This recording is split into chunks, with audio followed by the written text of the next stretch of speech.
오늘은 사설 비행학교 대신에 항공대학교를 가려는 분들한테 학교를 선택하는 데 있어서 도움이 될 만한 영상을 만들어 보았습니다. 항공대학교를 가려는 많은 분들이 왜 가려고 하는지, 그리고 왜 굳이 비행대학을 가거나 혹은 갈 필요가 없는지에 관해서 알아보겠습니다. 우선 저희 교육 과정에 대해서 간단하게 설명을 먼저 드리는 게 좋을 것 같은데요. 저 또한 비행대학을 다녔습니다. 하지만 저는 완벽하게 처음부터 비행대학을 입학해가지고 시작을 한 것은 아니고요. 사설 비행학교에서 PPL을 이미 따고 그 이후에 학사를 따기 위해서 편입을 하였습니다. 이때 이미 비행 교육을 시작하기 전에 가지고 있던 2년제 디플로마를 가지고 크레딧 트랜스퍼도 했었죠. 학교를 다니면서 겪은 것들, 그리고 주변 친구들의 경험을 바탕으로 이 영상을 제작해 보았습니다. 그럼 비행대학을 사람들이 가는 이유, 그리고 저는 개인적으로 갈 필요가 없다고 생각하는 이유에 대해서 설명을 해보겠습니다. 우선 첫 번째, 학비.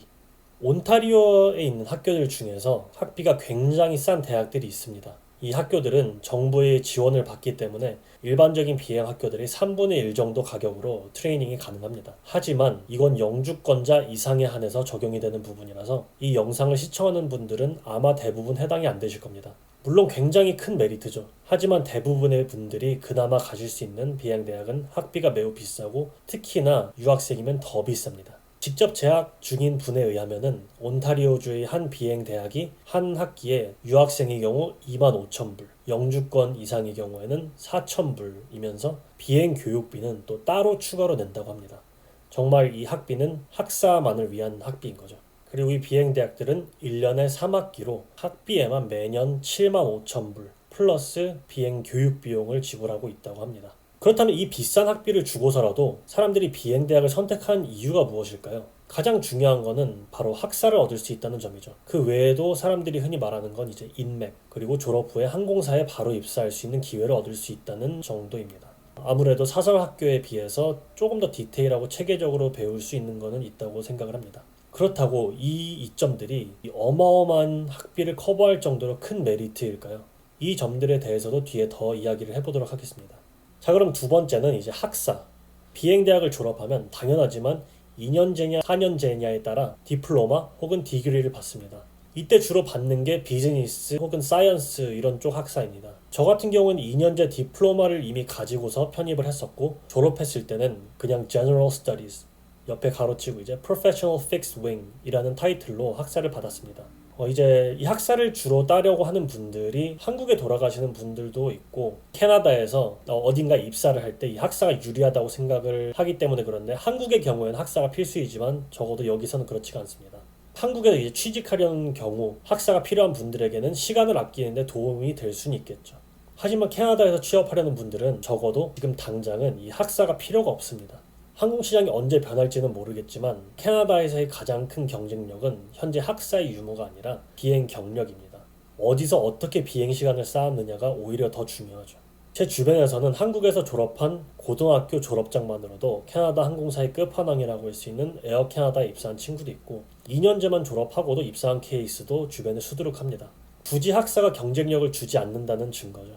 제가 항상 드리는 조언은 이겁니다. 비행 대학에서 학사를 딸 돈을 아껴서 혹시나 나중에 항공시장이 안 좋아졌다거나 무슨 이유에서든 비행을 못하게 되는 그런 상황이 왔을 때 그 돈으로 다른 돈이 되는 학사 혹은 나중에 정말 내가 공부하고 싶은 학사를 제대로 따는데 사용을 하라고 합니다. 플랜 B를 세워놓는 거죠. 비행을 못하게 됐을 때. 그렇게 사용하시는 게 훨씬 유용하다고 저는 항상 조언을 드립니다. 자, 그럼 다음으로 살펴볼 점은 비행 대학에서의 트레이닝, 훈련 같은 경우 학교마다 다르지만 2년에서 4년 정도가 걸립니다. 사설 학교에서 하게 되면 정말 빠르게 한 케이스는 제 학생의 경우에는 2개월 만에 PPL을 따고 6개월 만에 CPL까지 끝낸 학생이 있습니다.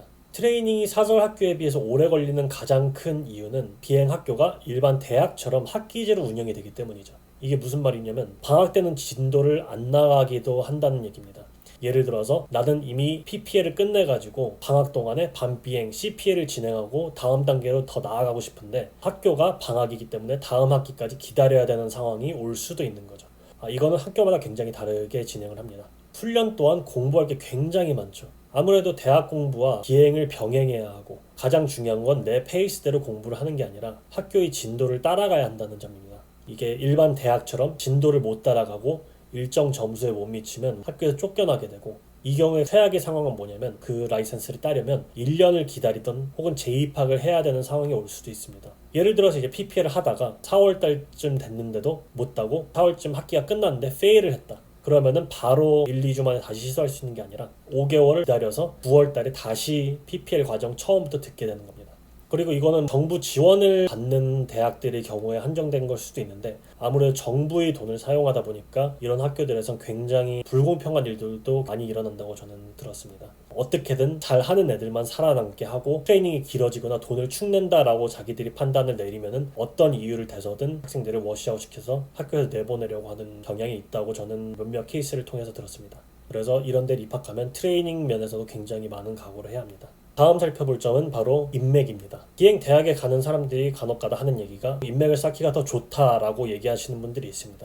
이거에 대해서 딱히 반박을 하고 싶지는 않습니다. 좋은 점 같은 경우는 항공회사 쪽 사람들이 와서 정기적으로 세미나를 한다는 점입니다. 그럴 때 관계를 잘 다져놓으면 좋은 레퍼런스가 될 수 있겠죠. 하지만 그렇다고 사설 학교에서는 인맥을 쌓을 수 없느냐? 그건 또 절대 아닙니다. 사설 비행 학교에서도 내 교관, 다른 교관들, 다른 친구들이랑 잘 지내고 하면은 인맥면에 있어서 전혀 문제가 없고 대학이 더 낫다 할 만한 부분은 딱히 저는 없다고 생각을 합니다. 저 같은 경우도 인맥이 비행을 하면서 사귄 친구들, 교관들 정도였는데 이런 인맥을 쌓아도 결국엔 쌓을 사람들은 쌓고 못 쌓는 사람들은 못 쌓는다라는 얘기를 드리고 싶습니다. 그리고 오히려 저는 인맥을 원하면은 차라리 플라잉 클럽 활동이 더 나을 수도 있다라고 생각을 하는 게 현실적인 인맥을 쌓을 수가 있습니다. 제가 예전에 교관을 할 때 주변에서 비행을 하시는 나이 드신 분들이라거나 보면은 에어라인 생활 하시면서 혹은 은퇴한 에어라인 파일럿들이 경비행기를 타고 은퇴 생활을 즐기는 그런 분들도 굉장히 많았습니다. 그래서 오히려 그런 인맥이 현실적으로 도움이 될 수도 있다라고 저는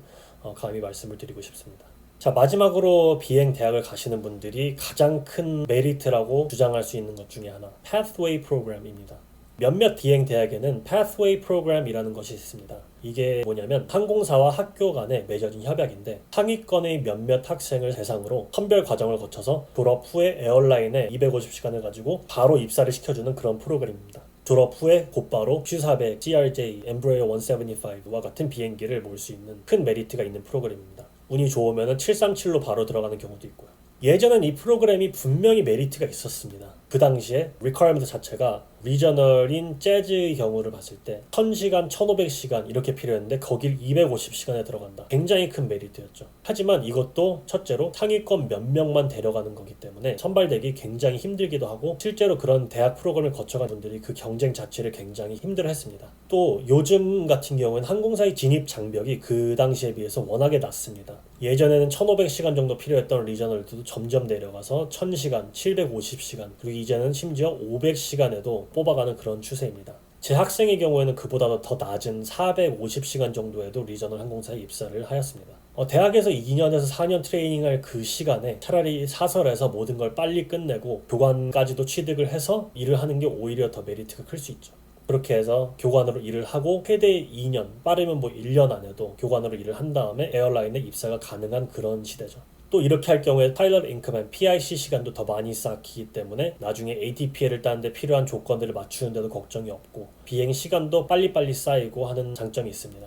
Pathway 프로그램으로 250시간에 바로 에어라인을 간 경우에 ATPL에 필요한 PIC 시간을 쌓지 못해가지고 에어라인 일하면서도 ATPL 때문에 나중에 자비로 비행 시간을 채우러 오는 사람들이 굉장히 많이 보입니다. 물론 나중에는 모든 상황이 다 바뀔 수도 있습니다. 다시 학사를 요구할 수도 있고 비행 시간 자체가 오를 수도 있고 하지만 지금의 추세는 오히려 파일럿이 부족해서 입사 진입 장벽이 점점 낮아지고 있고 이런 상황은 파일럿이 넘쳐나서 같은 조건에 선별할 수 있는 조건이 학사의 유무밖에 없는 그런 상황이 올 때까지는 쉽게 바뀌지는 않을 것이라고 저는 생각을 합니다. 이런 선택을 내리는 입장에 계신 분들이 선택을 하시는 데 있어서 더 나은 선택을 하시기를 바라는 마음에서 이 영상을 만들어 보았습니다. 이 영상을 통해서 대학 과정에 대해서 더 자세히 알고 장단점에 관해서 알게 되셨기를 바랍니다. 궁금하신 점이 있으면 언제든 댓글을 남겨주시고 채팅방에 오셔서 질문을 해주셔도 좋습니다. 오늘도 영상을 시청해주셔서 감사드립니다.